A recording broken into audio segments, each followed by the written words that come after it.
மகாபாரதம் முடிந்துவிட்டதாக நீங்கள் நினைக்கிறீர்களா? இல்லை. உண்மையான முடிவு இப்போதுதான் தொடங்குகிறது. கலியுகத்தில் மனிதன் பின்பற்ற வேண்டிய ஒழுக்க முறைகள், தனிமனித வாழ்க்கைக்கு தேவைப்படும் தர்ம நெறிகள், இவை அனைத்திற்கும் இந்த பயணம் மிகப்பெரிய பாடமாக அமைகிறது. தர்மம் மட்டுமே மனிதனை உயர்த்தும். ஆனால் தர்மத்தின் பாதையில் செல்லும் சோதனைகள் எவ்வளவு கடுமையானவை என்பதை இந்த கதையின் மூலம் உணரலாம். பாண்டவர்கள் தர்ம யுத்தத்திற்குப் பிறகு அவர்களின் கடைசி பயணம் எப்படி அமைந்தது? ஏன் அவர்கள் ஒருவராக ஒருவர் உயிரிழந்தார்கள்? இறுதியில் யார் சொர்க்கத்தை அடைந்தார்? எந்த காரணத்திற்காக பாண்டவர்கள் உயிரிழந்தார்கள்? இந்த பயணத்தின் உண்மைகளை நீங்கள் அறிந்த பிறகு உங்கள் வாழ்க்கையை பற்றிய பார்வையே மாறிவிடும். மேலும் வீடியோவின் இறுதியில் உங்கள் மனதை நெகிழ வைக்கும் ஒரு ஆழமான உண்மை வெளிப்படும்.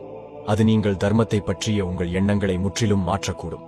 அதனால் ஒரு வினாடியும் தவறாமல் வீடியோவை கடைசி வரை கவனமாக பாருங்கள். கிருஷ்ணர் மறைந்த பிறகு அர்ஜுனன் வியாசர் முனிவரின் வார்த்தைகளால் வாழ்க்கையின் உண்மையான நோக்கை உணர்கிறான்.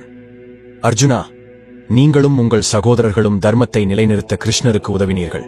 இப்போது தர்மம் நிலைத்திருப்பதால் உங்கள் கடமையும் முடிந்தது. அடுத்த தலைமுறையினருக்காக நீங்கள் மீதமுள்ளதை விட்டுச் செல்லுங்கள் என்றார் வியாசர். தர்மர் இதனை ஏற்றுக்கொண்டு கிருஷ்ணரின் பணி முடிந்தது.